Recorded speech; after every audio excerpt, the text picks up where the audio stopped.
Hello, everyone, and welcome to another episode of Hit and Hustle from IrishSportsDaily.com. I am your host, Greg Flammang, as always.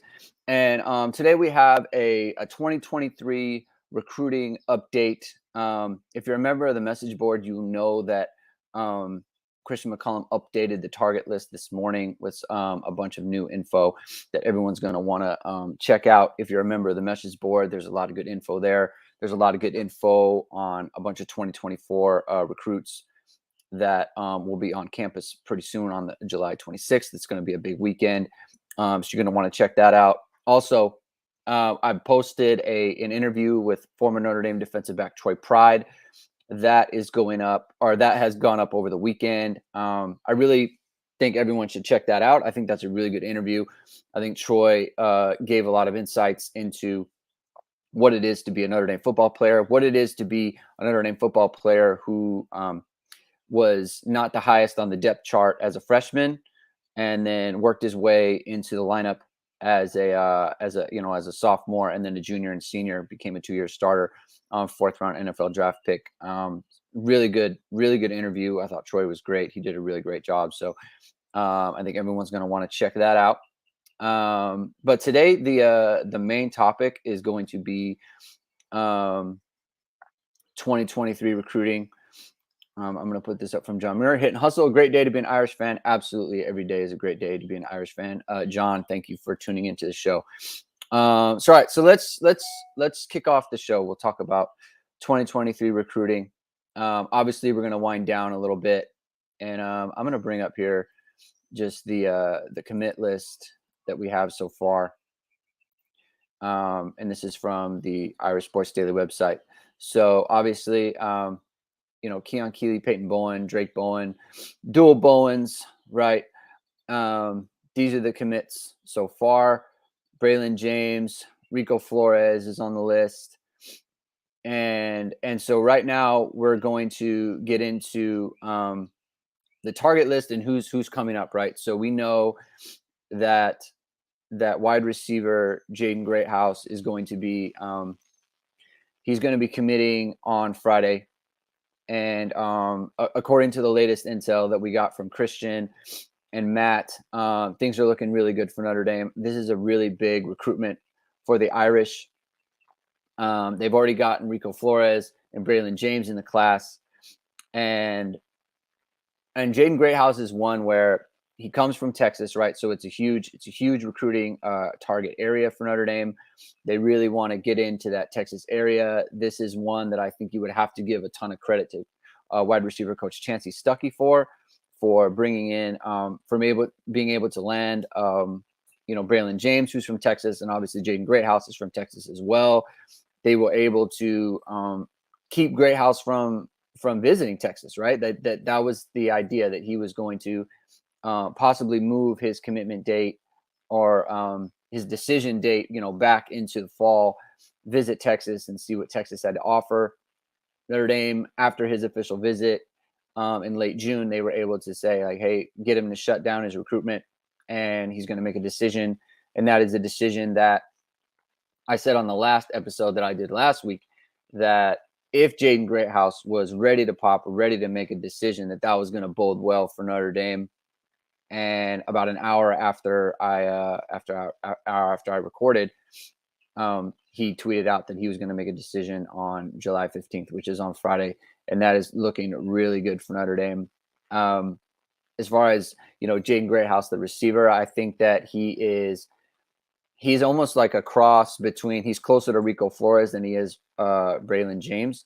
I think Rico Flores and Jaden Greathouse are more similar in playing style, but I think Jaden Greathouse is a little bit more explosive there. I think he's a little bit better route runner. Really good at the point of the catch. Really good being able to separate as the ball arrives. Like, so when we say point of the catch, like, he knows how to use his body to shield the defender away from the ball. Really good route runner. Really good over the middle. I love his game there. Really solid, like, as far as, I compared him in another show to CJ Williams, but I thought Jaden Greathouse was better after the catch. Thick body, right? 6'3", 205, it says. I think he's going to get up into the probably 220s as he's in college, which is going to be fine, right? Like that's, that's kind of like a Chase Claypool type thickness, right? He's a really thick lower body. He'll probably get bigger in the upper body as he's in college. Things are looking really good there. So as an update on Jaden Greathouse, it looks like Notre Dame is going to pick up a good one on Friday. Obviously, this is recruiting, right? So anything can happen. There's not like a silent commitment or anything. I think everyone just knows that Notre Dame was the leader coming out of the visits, and he also had visits to South Carolina. South Carolina. Who was the other one? Let's check this out. South Carolina, Baylor, Oklahoma. That was the other one. South Carolina and Oklahoma. So Notre Dame's going to have to overcome that, but it looks like they're in a great position there. Let's stay at the other wide receiver position where we don't know who else or what the decision-making process is going to be for Ronan Hannifin. So Ronan Hannifin, 6'3", 205 from Cambridge, Massachusetts.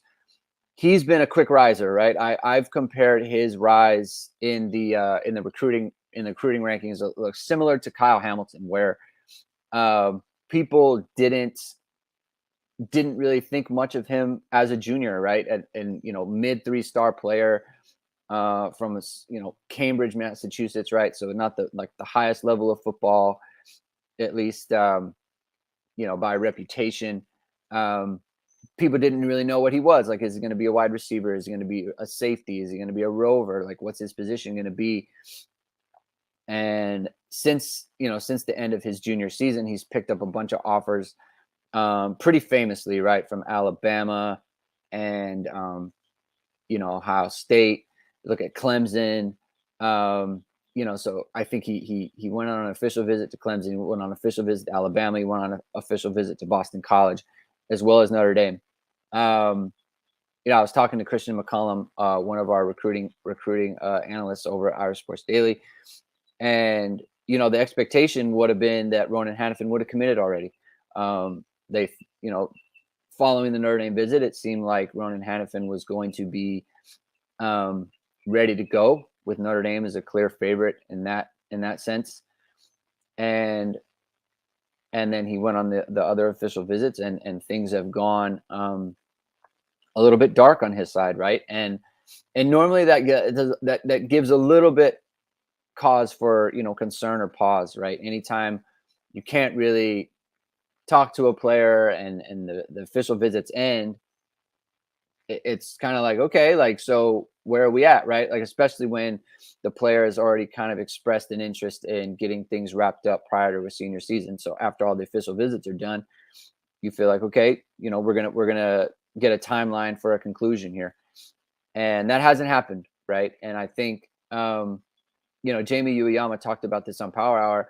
Ronan Hannifin could be the type of player who just kind of tweets it out, like tweets out a commitment, right? Doesn't set a date, doesn't do like a thing at his school where he invites everybody and lets everybody know, and it's like on CBS or ESPN or anything like that. He might just tweet it out one day, right?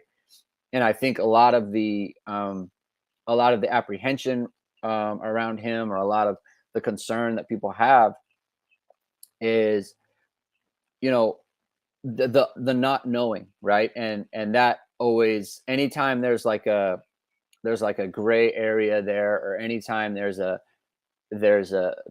unknown date, it's like, okay, is this going to be July? Could it be August? Could it be like, people are always going to fill the lack of information vacuum with anxiety, right? So anytime there's an unknown, people are going to do that. And that's just the nature of, that's human nature for one, and that's also the nature of recruiting. Personally, it doesn't seem to me that there's any sort of reason. There's no concrete reason to feel concerned about Ronan Hannafin and what his plans are, right? There's no intel that he's leaning towards one school or another. There's no intel, or away from Notre Dame, I should say. It's like, obviously he liked the Alabama trip, and Boston College is a local school, and Clemson obviously has a lot to offer, right? They've done very well in the last decade, really. So,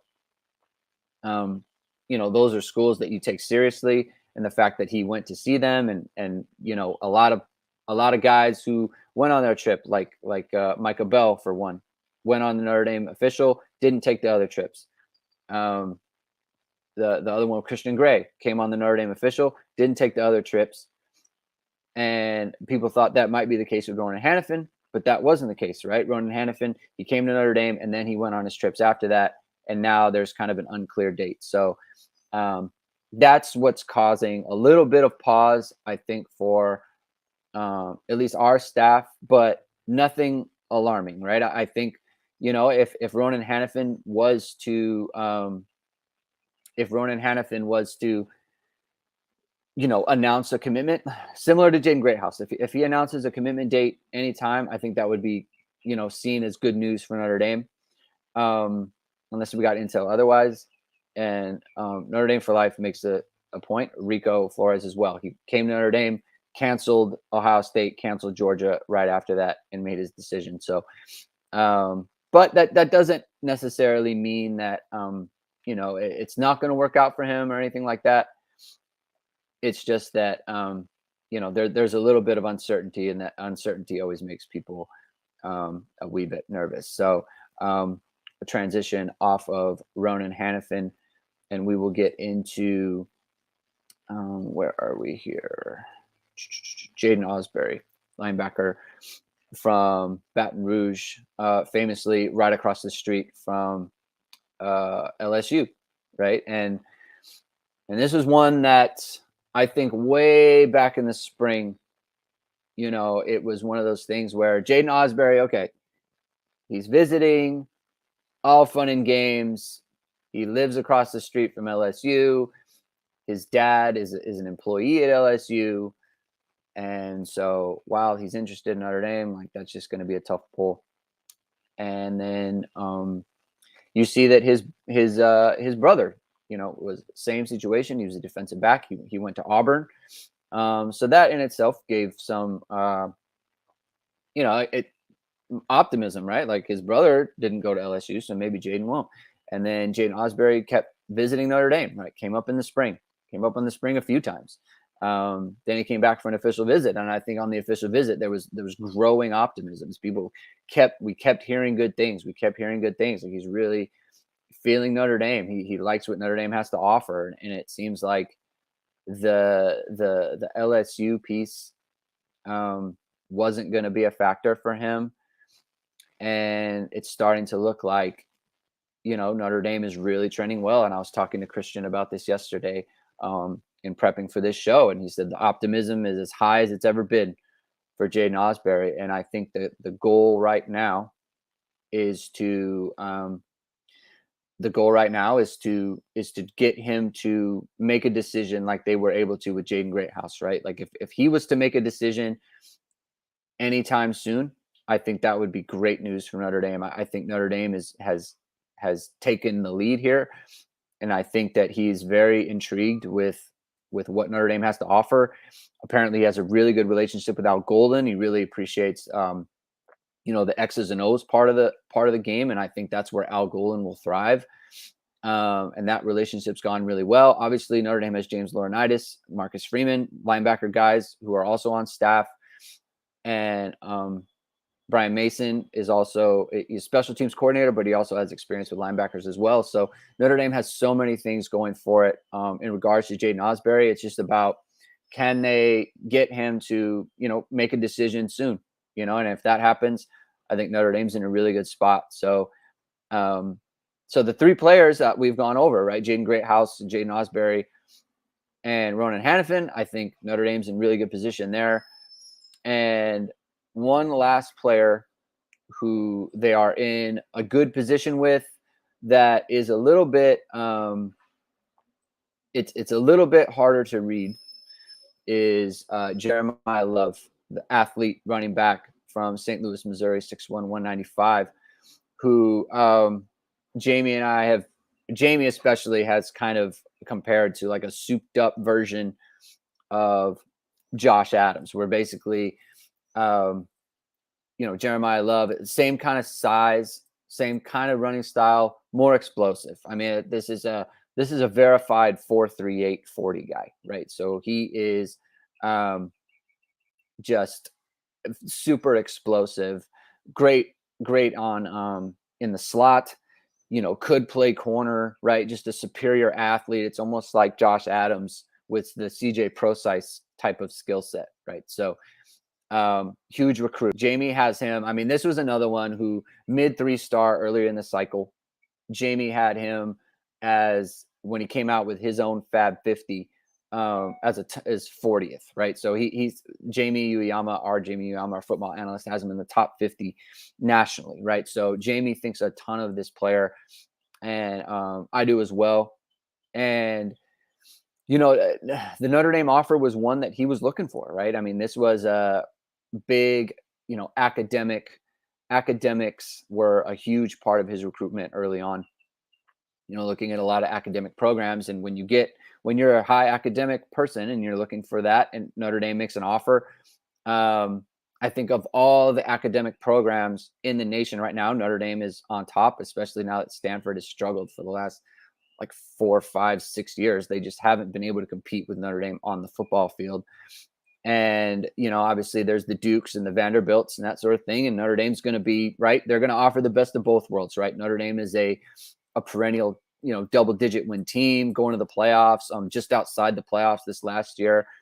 And so if you're going to be academically oriented, Notre Dame's going to feel like a good spot, especially from, St. Louis, right? Notre Dame's had some success in that area, specifically with Kyron Williams, who is a St. Louis product, or at least a Missouri product. Christian Gray from Missouri, this latest class, he's in the class now. So Notre Dame's done well there. But with Jeremiah Love's increased profile, then that means that the type of programs that are after him have also increased, right? So we've seen Oregon come after him, we've seen Alabama come after him, and now Texas A&M has come after him as well. So he has, a lot of really good options on the football side of things, especially with Alabama, right? Alabama comes after you as a running back athlete, you're going to look at them. That's just a fact of the matter. Obviously Texas A&M, they've done really well in recruiting, and I think a lot of people feel like that's been NIL related. Not that that's been a big priority for Jeremiah Love at all. But it is a factor, right? And we have to, we have to respect that, especially the same thing with Oregon, right? We saw that with Dante Moore. So it does feel like Notre Dame is in a good spot, and Christian feels like Notre Dame is in a good spot. Again, if he was to announce, he had originally talked about going in a few weeks into the season, his senior season, and there's been talk now of him moving that up, right? Moving that date up, and if that were to happen, I think that would be seen as good news for Notre Dame, right? And I think that's for everyone that we've talked about now. I think any sort of, we know when Jaden Greathouse is going to go. He's going on Friday. We've talked about how we feel about him. And with Jeremiah Love, Jaden Osbury, and Ronan Hannifin, if any of those guys were to pop, announce a commitment, I think that would be seen as good news for Notre Dame. The confidence level is probably less so on Jeremiah Love, just because we don't have as good a feel for him as maybe some other players. But when he gave direct quotes to Christian about how he almost committed on the visit, and look, it was his mom, right? He direct quote to, if his mom had been on the visit, he might have just committed right there, right?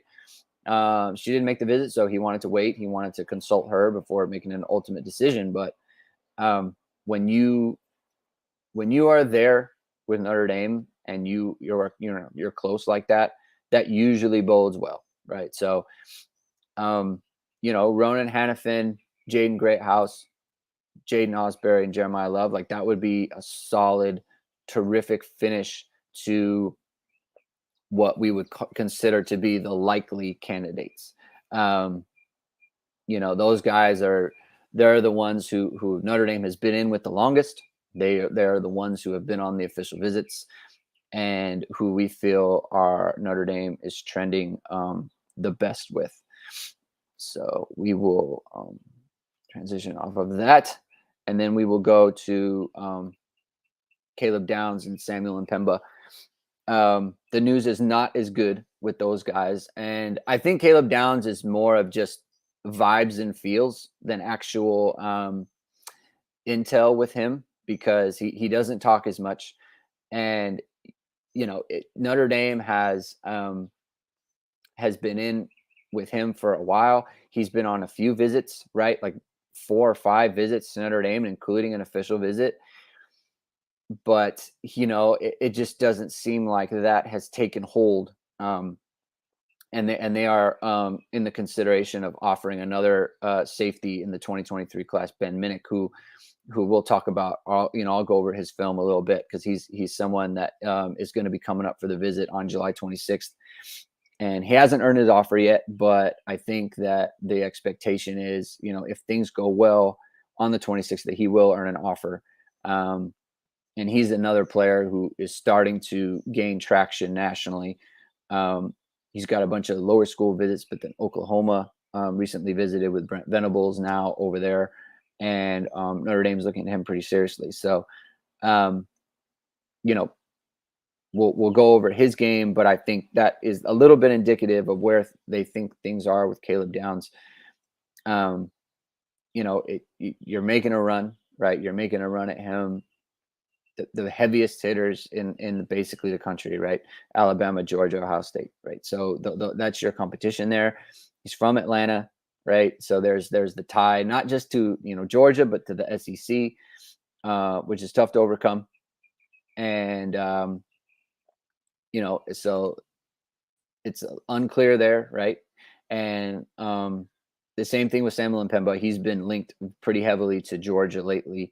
And our Matt Freeman, believes that Georgia's taken a pretty substantial lead, which again, that makes sense given he's from Florida, or originally from Missouri, but he's in IMG Academy now, and their ties to the SEC again. Obviously, Georgia's done a really good job of putting defensive players into the NFL, right? So that is a big factor.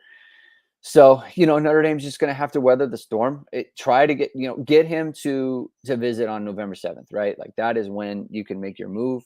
Obviously, they had his official visit scheduled for June, moved it back to November because that's when his decision-making process was going to happen, right? He was gonna push everything back to December. So why have him out in June when he's going to decide later, right? And everyone knows that. So we'll see where that goes. But right now, that's trending away. So that's the update on those guys. And then Notre Dame made, at long last, they made a 2023 quarterback offer for Austin Novosad, the 4-star committed to Baylor. I think that Matt Freeman was initially pretty skeptical of this, right? Because he's been committed to Baylor for a really long time, was super interested in Ohio State. But the distance was a factor with Ohio State, right? So he took a visit up there, and he was afraid of the distance. And then you had Texas A&M, who's making a big run at him, right? And so that is supposed to be kind of wrapping up fairly soon, right? So on that front, it doesn't sound good, right? And they got in super late, and obviously everyone kind of knows the circumstances there. Why that is, the Dante Moore and the CJ Carr situation, and the situation is clouded by the fact that Notre Dame doesn't know what CJ Carr wants to do as far as reclassification. He's consistently said the plan was to stay in the 2024 class. I think it's Notre Dame's preference that he moves up to 2023. But we'll see. And I think, I don't know that offering Novosad is any sort of indication of where CJ Carr is leaning. It's just that they've got to start. If they have someone they like, they got to start building a relationship, right? And that's where they're at. This is the relationship building stage. And obviously it's difficult when Austin Novosad is kind of in decision-making mode, and Notre Dame is in the relationship building stage of the process, right? So that doesn't bode super well. But look, if you can get him on campus, that's at least indicative. Like if he schedules a visit to Notre Dame, I think that's at least indicative that he's not as locked down with A, Baylor, and B, his other option, which right now is looks to be Texas A&M. If he makes a visit to Notre Dame, that's going to be, that'll be indicative, and then the game is afoot a little bit. Whereas, right now it just doesn't seem like that's going to be, a great option. It it's just gonna have to. I guess you're just gonna have to wait and see there, right? Whenever you're playing from behind like this, it's obviously going to be very difficult. But look, you want to get a fighting shot. Notre Dame wouldn't have made the offer. Notre Dame wouldn't have made the offer if they had no chance. And that was something that Christian was, it was adamant to me about yesterday when I was prepping for this show. Is like he was saying, if Notre Dame talked to him, right, they're not going to make an offer just to have the kid commit somewhere a week later or 2 weeks later. Obviously, Austin Novosad has given them some indication that that he's interested in them, is willing to give them an honest look, and so the offer went out, and so hopefully, very soon we see there's some sort of traction with a visit, and if he can come up, maybe he can come up for the July 26th visit, that time frame, or sometime in August, or some type of unofficial visit maybe, or an official early on in September for one of the games, and then we'll see what happens there. So that's pretty much it for the 2023 guys. So let's move on to Ben Minick here. So he's someone who was, it wasn't on the radar, hasn't been offered yet. I think Notre Dame was seeing things out with other targets, although I know they've been tracking him. He'd been on campus before. He was supposed to come up for the, I think the Irish Invasion, but he went to another skills camp. And he's going to be on campus. So what we'll do here is we'll bring up his highlights, and we'll see what type of player this is.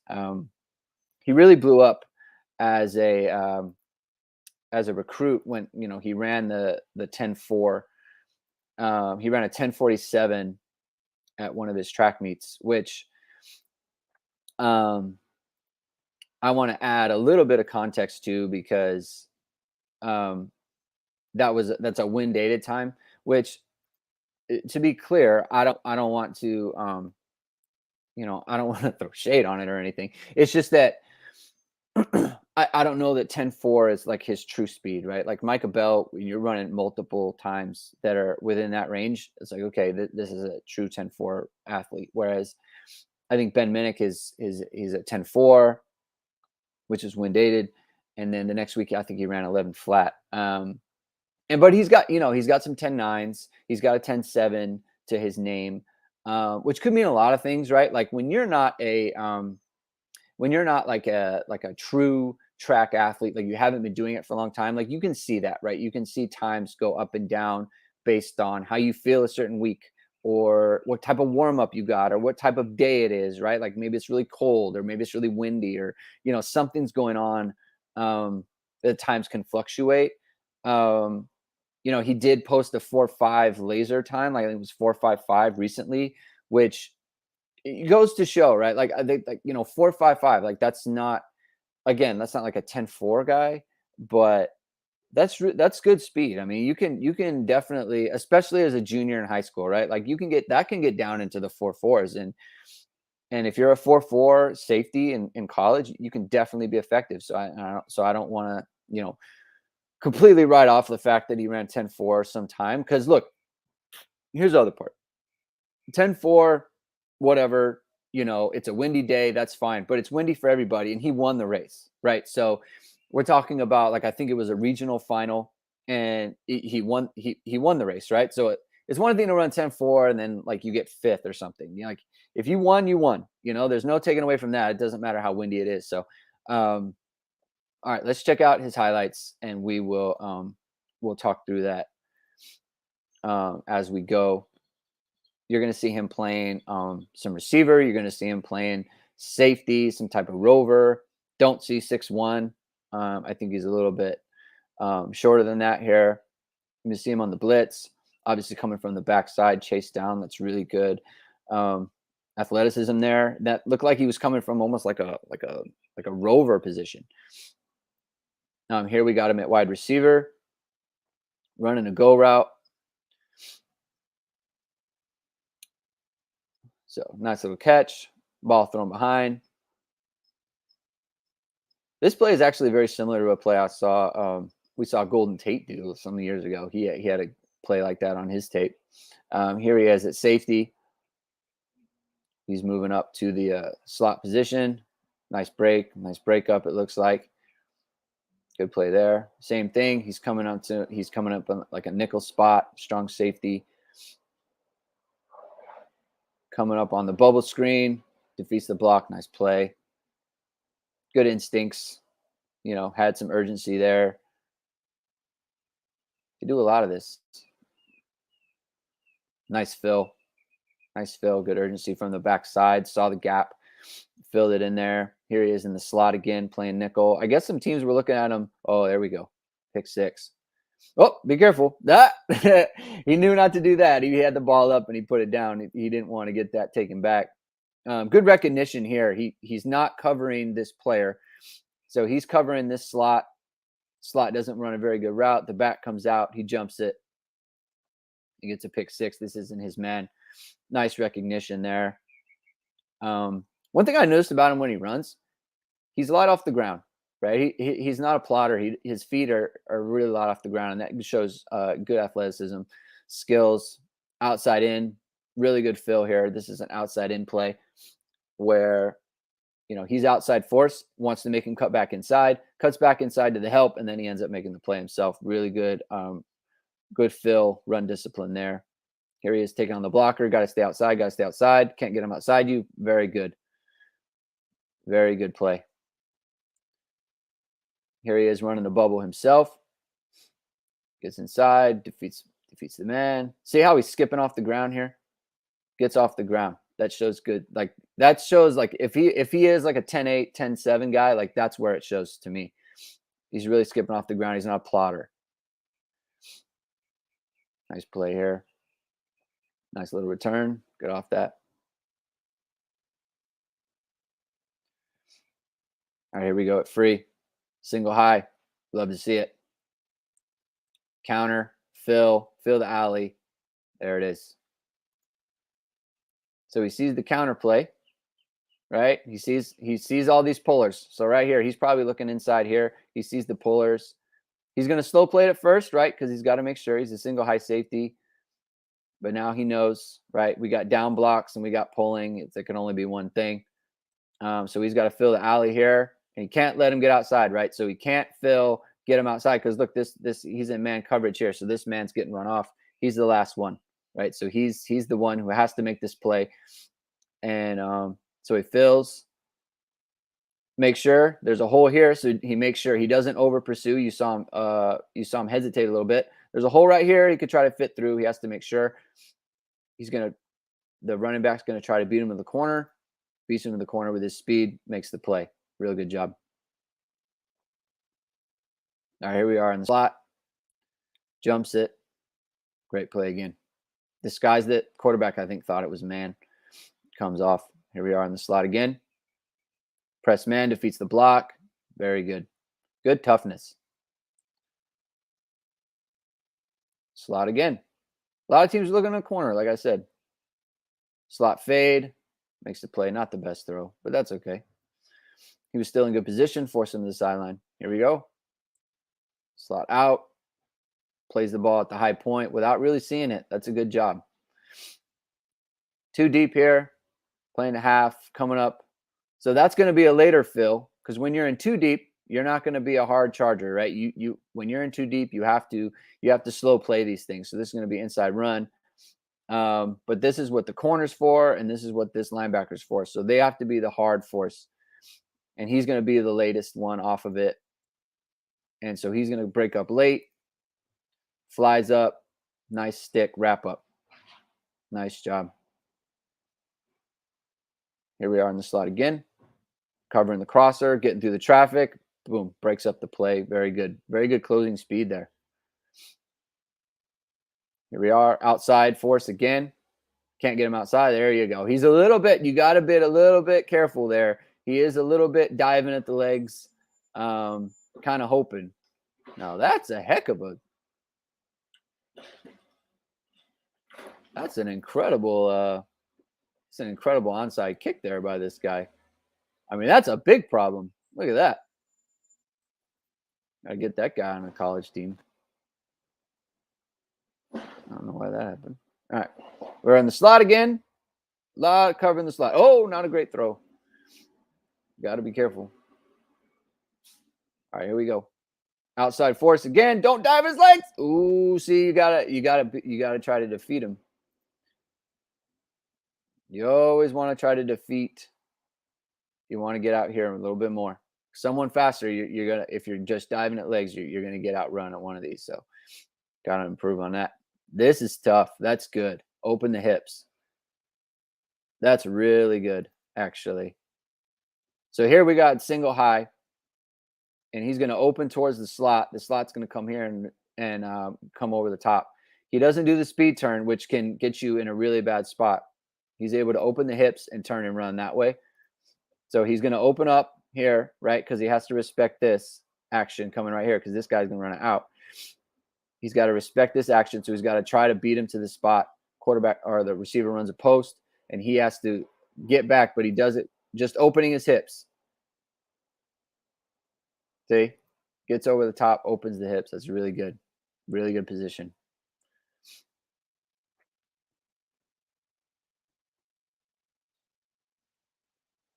Oh, like the kicker. Wow, that's a big tackle. Needed that. Nice tackle in the open field on special teams. Here we are, single high again.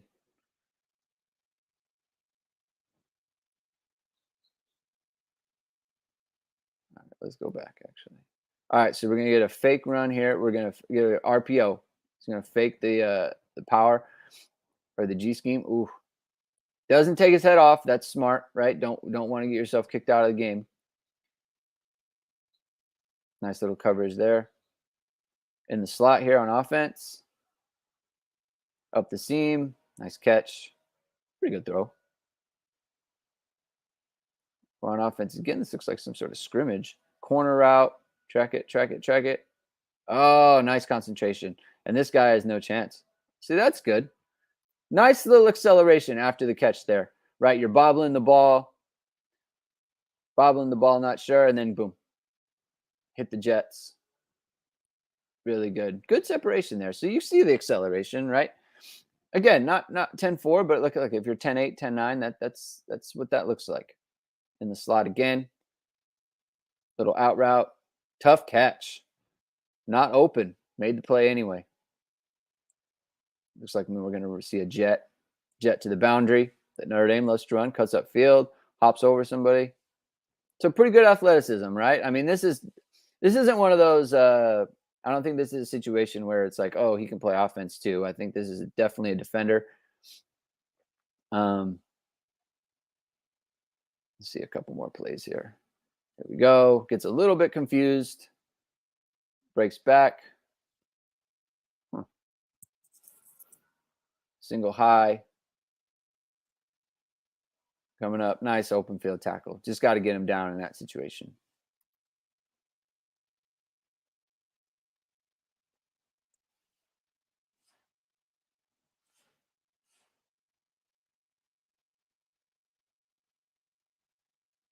All right.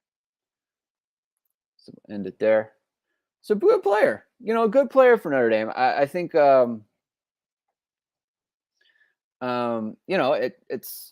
it's not like an A-list player, but I think someone if they get him on campus and they like his measurables, if they like, if they feel like the 40 time is legit, I think if they feel like the they feel like the 40 time is going to be legit, if they feel like the type of athlete, type of size, right, he's going to be a good fit defensively.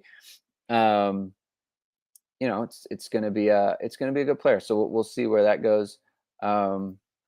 You can never have enough athletes that can tackle fundamentally. Absolutely, right? Like that's what you're looking for, and he plays, I think, the type of role that you would see from like Jaden Bellamy, right? So Jaden Bellamy was a guy who was like kind of a corner, kind of a safety, right? Could play either role, definitely play in the slot. Um, and Notre Dame seems to want an athlete like that, and I think Caleb Downs was going to be an athlete like that as well. Um, that's kind of the role that I saw him playing, whereas someone who could get into the box and make plays in the box, make plays in the slot, get into single high and make plays. Um, I don't know that Minick is looked as good. Um, I don't think he looked as good in the boxes or in at single high than that you would like to see. To me, it seems like he's more of like a slot type nickel type, like big nickel, I guess, right? So like not someone like Jaden Mickey, where you're it's definitely like a true nickel corner type situation. It seemed like he's going to be more of like a bigger um, three safety type look. So we'll see where that goes, but it should be interesting to track going forward. So that's where I think that's where the situation is with 2023 right now. So Notre Dame has 19 in the class. You're thinking about Hannafin, you're thinking about Greathouse, you're thinking about Love, and you're thinking about Osbury. I think those are the four that are in the class right now. So that makes 23. How do you get to 25? So obviously we'll see what happens with CJ Carr. If CJ Carr obviously reclassifies, then that's going to be a good situation for them. Takes care of the 2023 quarterback problem, and it gets them the 24. And then do they land someone like Ben Minick, and do they land someone? Do they find an athlete later on? And I think Notre Dame would be well served to keep looking at, like, so you don't have to look on the D line.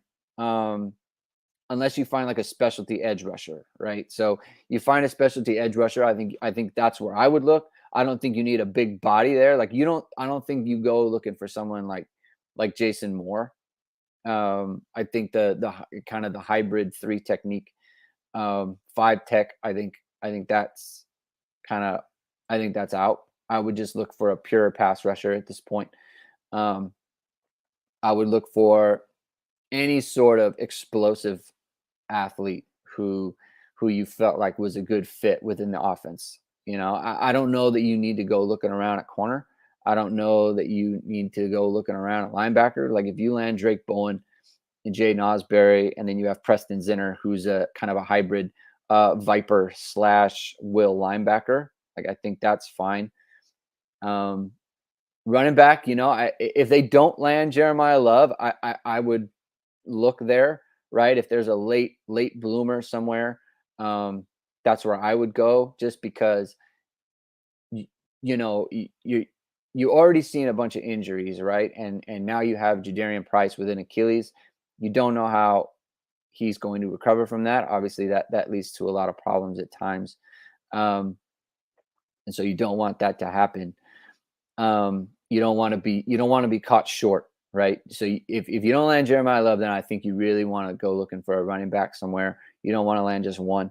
So there's that. I would, because look, the plan is for Ronan Hannifin to play wide receiver. Okay. And that's the plan. And there's no reason I don't think Notre Dame, if they're telling him that, like, I don't think they have plans to move him to another position, but it is a projection. Right. And because it's a projection, you don't truly know how it's going to end up. So I would try to cover myself. I would get another athlete into the building if I could during, kind of like the late senior year evaluation. That's what I would do. That's what I would expect. So we're talking about a name that we don't know yet, right? Not something that's been on the boards or anything like that. I think that's where Notre Dame would look. But yeah, I think, you add you add the guys that we're talking about. Add Great House on Friday. Hopefully Hannafin, Osbury, and who am I? Jeremiah Love. Great class, right? It won't end up as like number one, even with CJ Carr, just because you needed to land those 5 stars. You needed to land someone like Caleb Downs or Samuel Pemba or both. But still, it doesn't really matter. Like, you're talking about like a top 5 class for sure. And that would be good, right? Especially when things didn't break Notre Dame's way, obviously, with the Dante Moore situation. Like, I think when people were seeing Notre Dame as having a number 1 class, I think that it was assumed that he would be in. And he is not. So, we're going to have to see where it goes. But so yeah, that's the update on 2023 right now. Tomorrow, me and Jamie are going to have a show. I think we're going to have to try to figure out the topic. We're going to see where we're going to go with things. There's obviously kind of a lot to talk about. There's, the 2020s. I think there's going to be a show tomorrow. I think Mike Frank is going to be doing a show on the 2024 wide receiver class. So that class already has Cam Williams in it, which is off to a good start. And Notre Dame's got some good options with Mylan Graham in there. July 26th, they are going to have Ryan Wingo. He's going to be back on campus with CJ Carr. So that's going to pay dividends as well. So you're going to want to tune into that tomorrow at 10 a.m., I think, Pacific time, 1 p.m. Eastern time. So thank you everyone for tuning in. If you haven't, sign up for the message board for the premium content. Subscribe to the channel, hit subscribe button, hit the like button, right? So that grows the channel and it gives us more opportunities to kind of tell the stories that are out there. I'm going to be trying to do a lot more interviews with former players, guys like Troy Pride, maybe some recruits going forward. So there's going to be a lot more content. And so you're going to want to stay tuned for that, right? Free. It's free to do. Just hit the subscribe, hit the like. It's all free. So thank you very much, everyone, for tuning in. And we will talk to you very soon.